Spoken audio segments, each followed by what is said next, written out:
El siguiente programa contiene elementos de lenguaje, salud, sexo y violencia apto para todo público. Programa de producción nacional.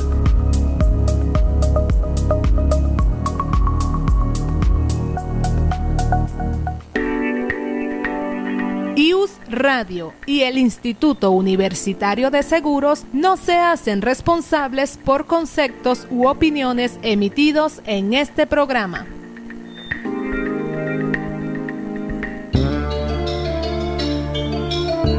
IUS Radio, una radio innovadora, les presenta Sinapsis 360 grados.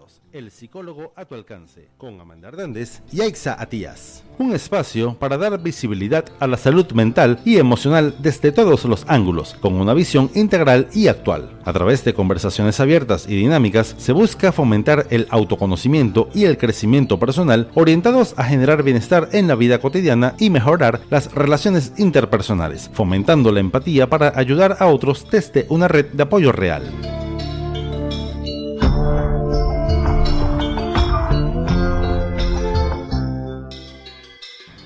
Un excelente sábado para todos. Hoy le damos la bienvenida a un programa especial, sobre todo hablando de lo que tiene que ver con los niños, niñas y adolescentes. Recuerden que en la dirección general, Héctor Vadillo; en la coordinación de la estación, Carlos González; en la coordinación de producción, Juan Blanco; en el control técnico, Luis Bielma; y en la producción del espacio y ante el micrófono, quien les habla, Amanda Hernández, con certificado de locución 53.867.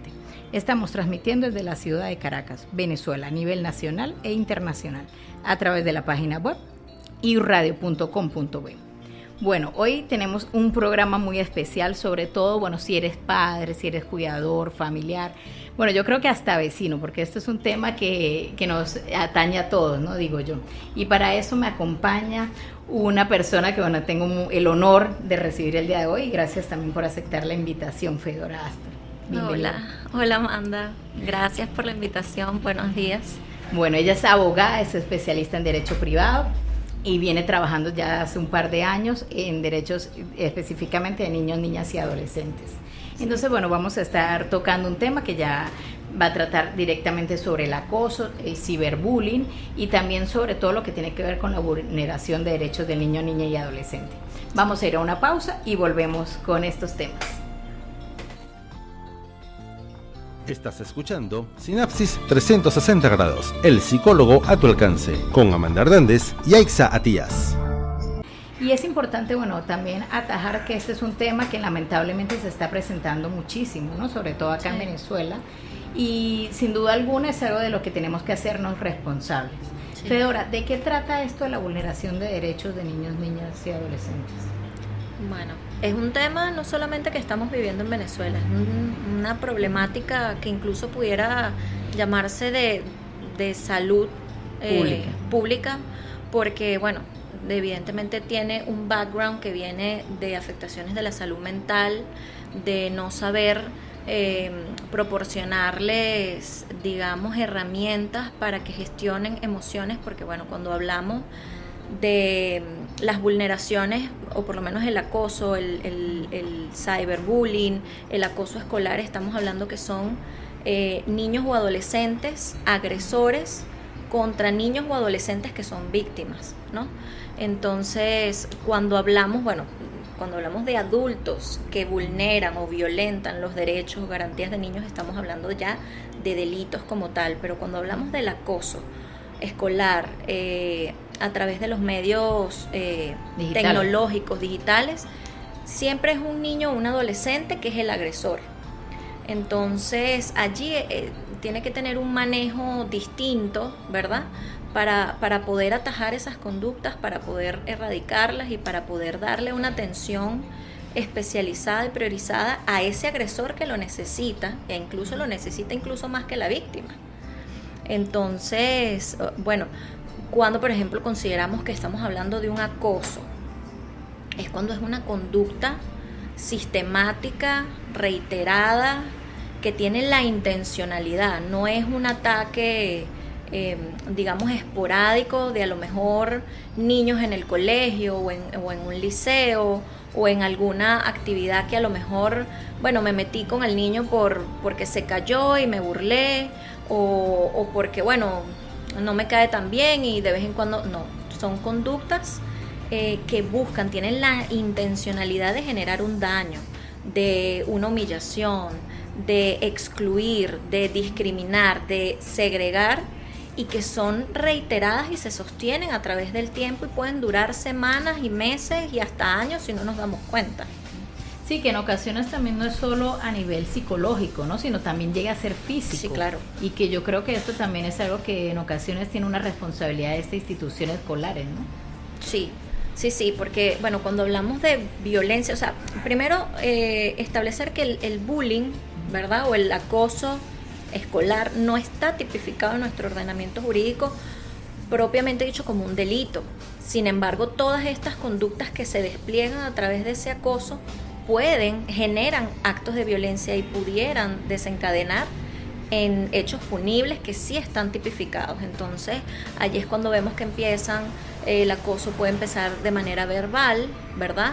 Y luego, bueno, pudiera desencadenar ya en una agresión física, en unas lesiones que sí están tipificadas como delitos, ¿no? Entonces, bueno, ahí es cuando tú tienes que atender a esas señales que muchas veces son no verbales, porque no saben a quién acudir o cómo expresarse o cómo decir, miren, me está pasando esto, pero hay muchas señales no verbales. Entonces es importante como la observación constante del adulto, bien sea los padres, los representantes, los que estén como responsables, los docentes, los adultos que estén encargados de, bueno, a lo mejor no es dentro del colegio propiamente dicho, pero es en actividades que están extracurriculares. Entonces, con la salida, por ejemplo, es muy importante poder detectar esas señales para tratar de contener esa situación a tiempo antes de que se pueda desencadenar una agresión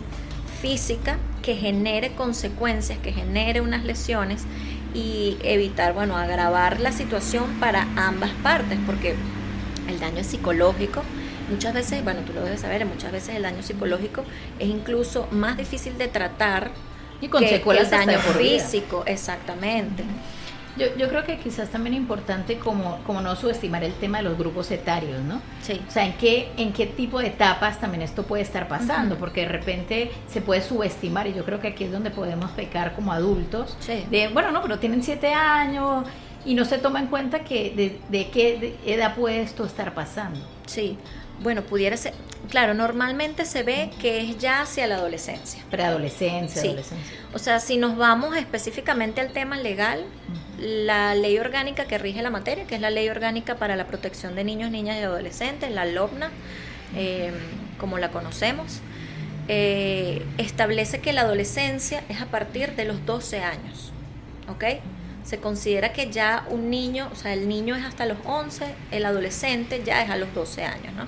Entonces, bueno, muchas veces, y creo que también va atribuido como a esa parte, cambios hormonales, ese tema de irse descubriendo, de sentirse incomprendido. Hay muchos cambios en la adolescencia que específicamente como que estos temas se tratan más hacia esa edad. A lo mejor es difícil verlo en niños más pequeños, sin embargo pudiera existir también, pero también es como más sencillo poder controlar un niño más pequeño.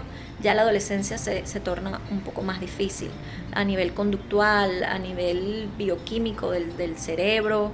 Hay muchos factores allí que influyen. Sí, yo creo que también es importante este tema de que, bueno, que el adolescente está en este tema de querer encajar, ¿no? Con sus pares. Que de repente un adolescente puede mencionar, bueno, ni siquiera sé por qué lo estaba haciendo. Exacto. De repente me está alentando el grupo y de alguna manera eso también llega a pasar por esta falta de acompañamiento de los padres, ¿no? Sí, bueno, factores que yo te pudiera mencionar que pudieran llevar a un preadolescente, a un adolescente a desplegar este tipo de conducta, bueno, es precisamente esa, sentirme como el empoderado o estoy siendo apoyado por un grupo, sentirme que soy el importante, que soy el fuerte, la inobservancia de los adultos de darte cuenta que tu hijo está teniendo conductas. Cambio de patrones. Sí, y muchas veces también, aparte de ofrecerle la atención a ese niño o ese adolescente que está siendo víctima, hay también que prestársela al agresor, porque muchas veces los agresores son agredidos, los que violentan son violentados, vienen observando patrones de conducta, vienen observando ciclos de violencia que vienen de los hogares o que vienen de otros sitios. Entonces, por ejemplo, los docentes en el colegio es darte cuenta, porque eres el adulto responsable durante las 7 de la mañana hasta las 12, que tienes 30 alumnos, es muy difícil, que tienes 30 alumnos en tu aula, es verdad, es muy difícil, pero darte a lo mejor cuenta de que aquí hay un niño que tiene señales, o un adolescente que tiene señales de que pudiera estar siendo víctima, pero tú también te tienes que dar cuenta de las señales que manifiestan y que despliega el agresor. Son conductas que no son normales, conversan sobre temas que tampoco son acordes a la edad. Entonces, de lado y lado, tú darte cuenta de que aquí hay una víctima, pero hay un agresor. ¿Y por qué este niño está agrediendo? ¿Por qué este adolescente? ¿Por qué está desplegando esta conducta? Entonces, sí, creo que fundamental es la observación constante, la vigilancia constante de parte, bueno, primero los que somos padres, estar pendiente todos los días. Es muy difícil, o por lo menos en la cotidianidad se torna muy difícil porque trabajamos, porque tenemos ocupaciones fuera del hogar. Entonces cuando llegamos ¿sabes? Ese ritmo tan rápido al que vivimos hoy en día de haz las tareas, siéntate a comer, haz esto. Entonces no nos damos cuenta de aquellas señales de que algo está pasando. Muchas veces pasan desapercibidas, ¿sí? Sí, yo creo que tiene que ver con el tiempo de calidad, ¿no? Que le podemos dedicar. Que yo digo, no es bueno, pero yo estoy en la casa todo el día con el adolescente. Es de qué forma estás, porque no es que yo esté en la cocina y el adolescente está en su cuarto aislado. Exacto. Y el aislamiento es una de las señales, yo digo, implícitas, ¿no? Sobre todo en la víctima. Claro, fíjate que uno de los factores que yo considero es que antes muchas veces siempre había, por ejemplo, la mamá siempre se quedaba en casa, se ocupaba de la casa de los niños y bueno, estaban más pendientes. Ahorita casi siempre están trabajando y no tienen esa oportunidad de estar constantemente con los hijos. Y es eso, no estar solo en la casa en sí, sino que exista ese compartir, ¿no? Básicamente. Que estamos pendientes todo el tiempo del teléfono. Sí. Aparte, yo quiero comentarte un caso. Okay. Para que me puedas dar como tu visión, ¿no? Te comento un caso de un joven de 12 años que comienza a llegar a la casa, bueno, pegado al celular todo el tiempo, pero como mortificado. Le decía, mira, hora de comer, no quería comer. Entonces, bueno, la familia empezó a notar cosas, ¿no? Entonces, bueno, la mamá en algún momento, en alguna discusión, le quita el teléfono y comienza a darse cuenta que tenía imágenes de él sexualizadas y que aparte de eso, amenazas con el tema de, bueno, de mostrar estas imágenes y bajo ese estándar también de solicitándole que tuviera acciones hacia otras compañeras con toda esta misma temática sexual, ¿no? Sí. ¿Qué consecuencias legales o qué dice la ley de este tema? Bueno, ahí estamos ante un caso de ciberacoso. O sea, es este tipo de acosos, hay muchos. O sea, pueden ser de forma verbal, o yo te acoso y te agredo físicamente, o ahora que tenemos un acceso ilimitado a esta herramienta, a las herramientas tecnológicas, a la IA. O sea, los chamos hoy en día tienen mucho acceso a la información, a las redes, al internet. Entonces, bueno, ahí estamos ante un caso de ciberacoso porque se hace no se hace directamente, sino que se hace a través de las tecnologías, ¿no? De las herramientas tecnológicas. Entonces, bueno, primero determinar el niño, bueno, el adolescente tiene 12 años, pero ¿quién es su agresor? ¿Qué edad tiene su agresor? Primero determinar eso. Porque la ley establece que si bien es cierto que a los 12 años ya eres adolescente, en el año 2015 hubo una reforma de la Ley Orgánica de Protección existe lo que se llama el sistema de responsabilidad penal del adolescente. Para quienes no lo saben, los adolescentes son responsables penalmente de sus actos, no solamente penalmente, civil y administrativamente también, pero pueden ser llevados ante un proceso judicial por hechos que revierten, acciones suyas que revierten como delito, como están tipificados como hechos punibles. Entonces, ciertamente son delitos de los que este niño o este adolescente, de 12 años está siendo víctima, pero hay que determinar qué edad tiene su agresor para ver primero si puede ser sujeto a entrar dentro del sistema de responsabilidad penal, porque lo que estaba comentando antes es que antes era a partir de los 12 años que tú eras responsable penalmente por tus actos. A partir de la reforma del 2015 aumentó la edad, y para que tú puedas ser responsable penalmente por tus actos tienes que tener 14 años, o sea, entre 14 y 17 años, ¿no? Entonces, determinar qué edad tiene el agresor, ¿ok? Para saber por qué vía te puedes ir. Porque si tiene menos de 14 años, bueno, lamentablemente está cometiendo un delito muy grave, porque tiene que ver con pornografía infantil, tiene que ver con estás violentando la intimidad y la privacidad sexual, que todos tenemos, pero eres inimputable. Si tienes menos de 14 años eres inimputable y te tendrías que ir por otras vías que no pueden ser la judicial. En ese caso, ¿existe alguna responsabilidad para los representantes, para los padres de ese joven? Sí, claro. Pero es por eso que hay que determinar. Si tuviese 14 años, él es responsable penalmente por sus actos, exactamente. Si no, bueno, sería un consejo de protección el que tendría que imponer medidas de protección para ese adolescente de 12 años que está siendo vulnerado a través de la tecnología, en su intimidad, en su derecho a la intimidad. Y habría que, digamos, que someter a este agresor a medidas también, porque sigue siendo un menor de edad, sigue siendo un adolescente, a medidas socioeducativas, psicológicas, a someterlo a lo mejor a evaluaciones psicológicas, a una terapia que incluya no solamente a ese adolescente, sino también a su grupo familiar. Sí.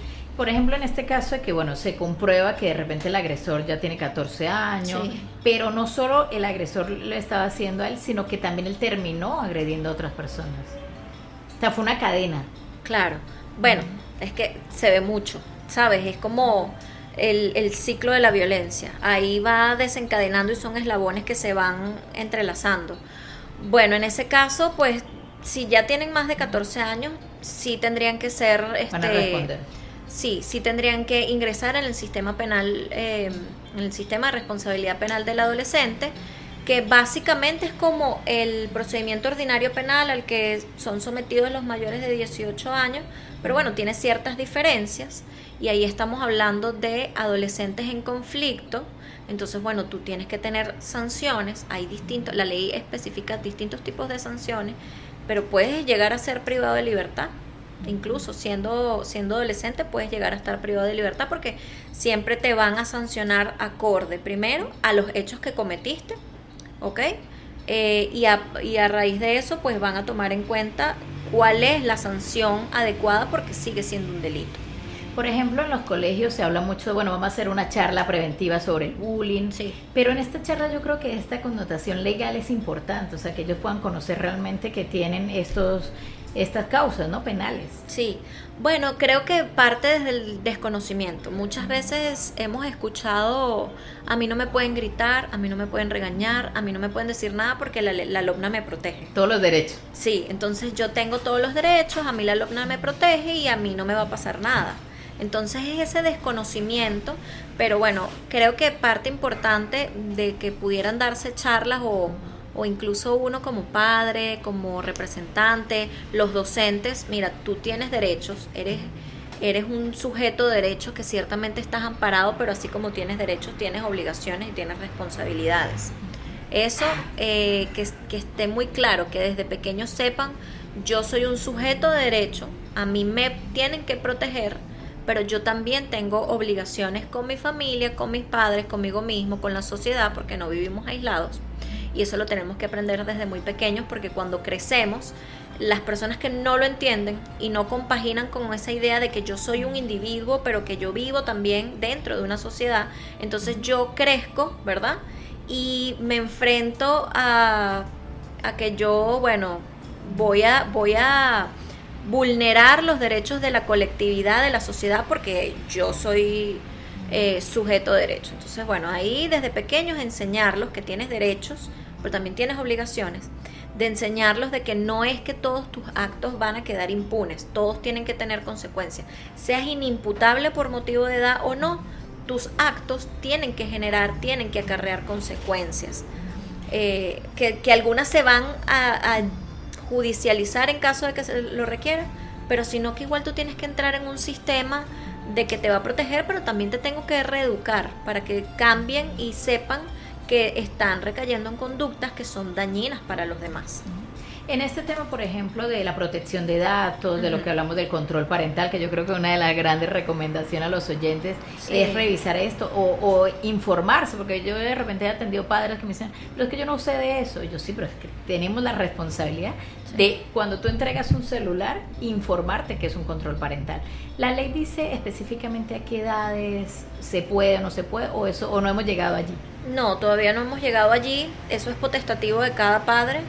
Lo que sí es cierto es que tú, cuando tienes hijos, tú eres responsable por ellos y tú tienes que darle la mayor cantidad de herramientas posibles para que ellos puedan ir entendiendo el mundo con todos los cambios que eso conlleva. Y cuando tú, bueno, nosotras crecimos en donde no habían redes, no estaba el internet como tal. El teléfono era únicamente para llamadas y mensajes. Entonces, como ha avanzado tanto, entonces uno como padre tiene que adaptarse a esos tiempos y tienen que adaptar tus mecanismos y tus métodos de crianza para que se adapten a la cotidianidad y a los cambios. Entonces, cuando tú entregas un teléfono a tu hijo de 11, 12, 13 años, pues tú tienes también que enseñarlo que eso conlleva una responsabilidad. Sí, de alguna manera también yo digo, bueno, yo he visto niños hasta de 6, 7 años con teléfono, entonces imagínate lo que le estamos entregando allí, ¿no? El acceso a todo lo que tiene.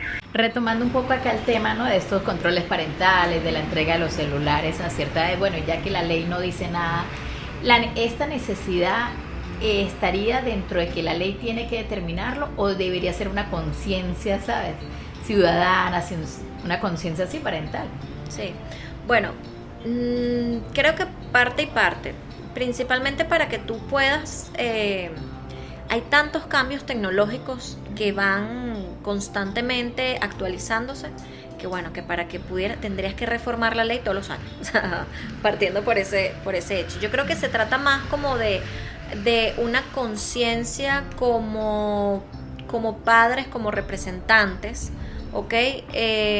Creo que hacen falta mucha educación para padres, ¿ok? No es nada más, no se basa nada más de que, bueno, yo ejerzo la crianza respetuosa. Muchas veces confundimos eso, muchas veces confundimos la crianza respetuosa con no saber establecer límites para los hijos.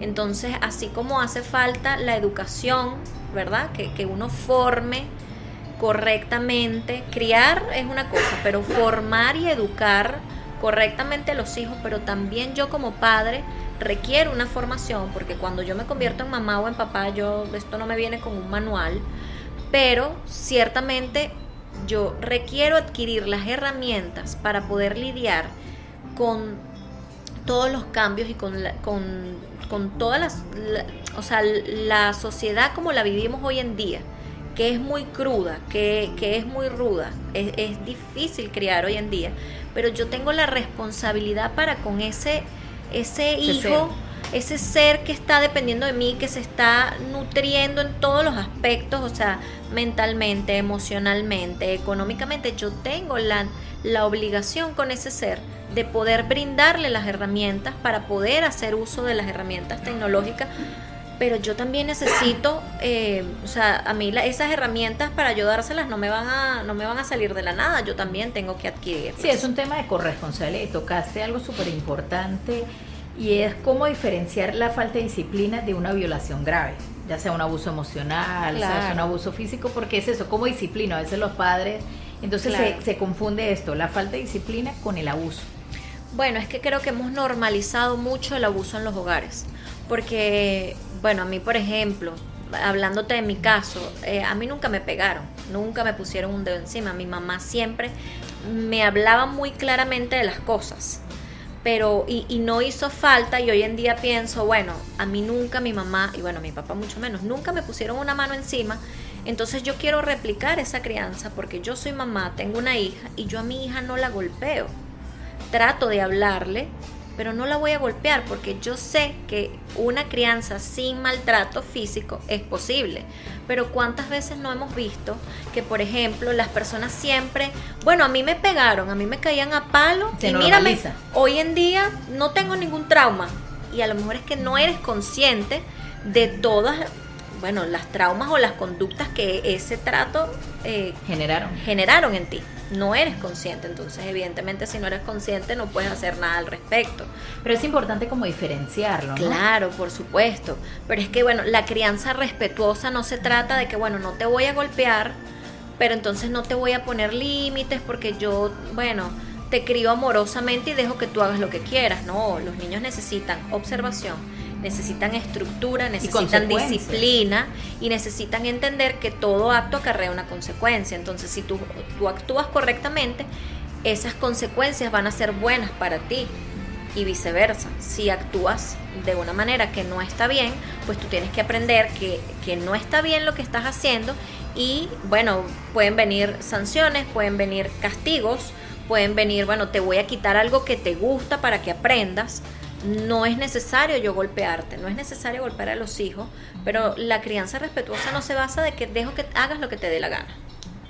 Sí se necesita estructura y se necesita disciplina en una crianza, sobre todo como vivimos hoy en día, las cosas que vemos en la sociedad a nivel mundial.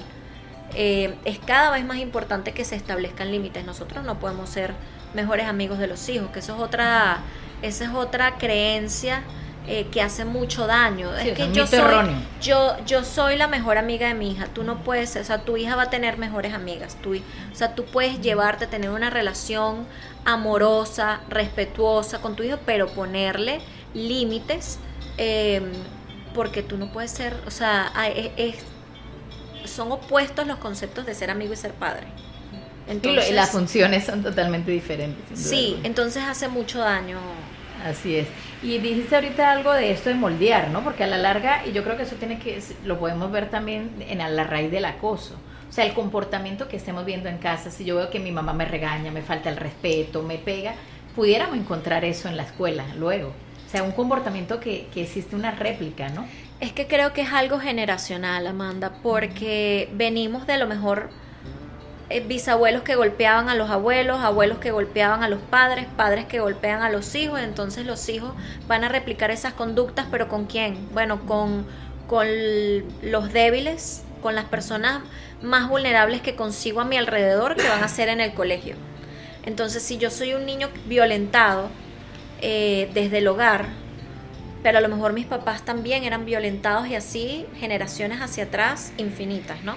Entonces, bueno, voy a conseguir a una persona que yo veo que detecte una debilidad, que detecte una vulnerabilidad, y entonces la voy a usar a mi favor porque yo necesito descargar mis frustraciones porque yo también soy violentado. Entonces, esos agresores así necesitan especial atención, necesitan contención, necesitan reeducación para poder, o sea, pensar que vamos a erradicar el acoso es muy difícil.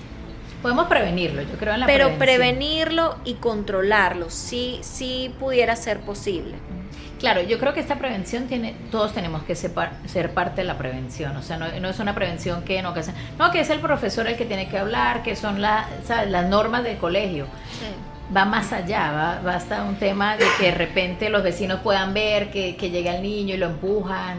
O sea, el darse cuenta, ¿no? Es que realmente toda persona que está en conocimiento de que hay un niño, niña o adolescente que está siendo víctima de algún tipo de violencia, pudiéramos hablar de acoso escolar o de cualquier otro tipo de violencia, está en la obligación de denunciarlo. Tú pudieras tener una familia vecina, o sea, que viven en el apartamento de al lado y tú escuchas que el niño está siendo violentado, que el niño es maltratado verbalmente, psicológicamente, que escuchas cuando lo golpean y tú tienes la obligación de denunciar. Si no lo haces, te estás convirtiendo en cómplice. ¿Por qué estos canales quizás de denunciar? O sea, ¿cuáles serían los entes? Bueno, cuando hablamos específicamente del acoso escolar, sí hay como una ruta, o sea, la ley no te lo establece como tal, pero la experiencia sí te lleva a saber que hay una ruta más o menos clara la cual tú tienes que seguir, ¿ok? Cuando hablamos de los colegios, pues hay instancias dentro del mismo colegio que uno tiene que agotar, ¿ok? En primer lugar sería el docente guía, el que está allí en aula todo el tiempo, que pudiera ser presumible que es la primera persona que se pudiera dar cuenta de que algo está sucediendo allí en el aula o dentro de las instalaciones del colegio, ¿ok? Pedir una reunión formal con el docente. También existen psicopedagogos en los colegios, ¿ok? Está la instancia de la coordinación. O sea, a medida que no vayas obteniendo respuestas a lo mejor o una resolución al conflicto con el docente o con psicopedagogía, están las coordinaciones y está la dirección del colegio, ¿ok? Tú tienes que ir agotando esas vías. Es importante archivar la información, o sea, Sí. por ejemplo, foto, actas, mira, fui, hablé con la coordinadora, fírmame Sí, acá. una de las recomendaciones para los padres cuando están, bueno, inmersos o tienen la certeza o la presunción de que su hijo está siendo víctima de acoso dentro del colegio es que documentes todo. ¿Okay? Todos los elementos que tú puedas tener a la mano, que los documentes, porque tienes que presentarlo ante esas autoridades, tienes que ir cumpliendo las instancias, porque bueno, pudiera ser que la situación pudiera conciliarse, que pudiera llegarse a una mediación en el mismo colegio, y sería incluso, bueno, siempre es lo ideal, ¿no? Porque tratar también de no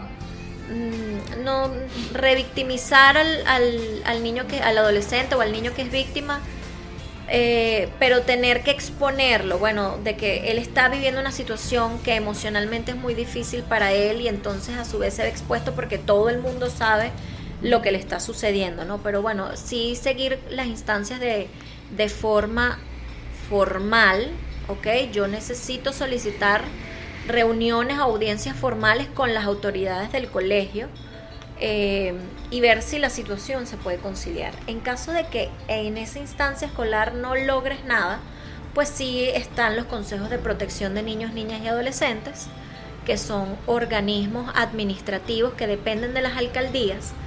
Aquí en Caracas tenemos un consejo de protección por municipio.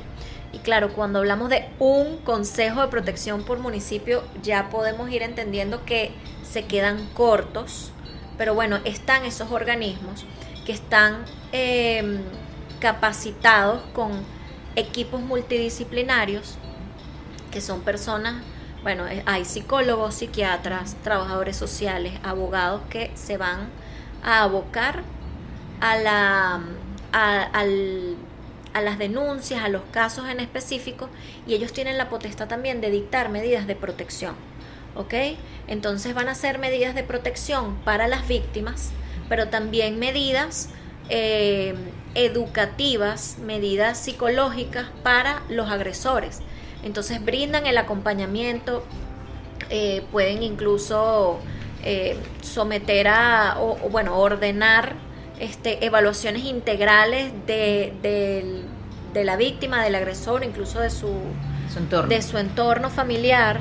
Entonces, bueno, ese sería como el ente ideal para acudir, porque bueno, reciben las denuncias, hacen la recepción de las denuncias, de las pruebas que hay, citan a las personas, que pueden ser, bueno, las partes, víctima, agresor, incluso el colegio, ¿ok?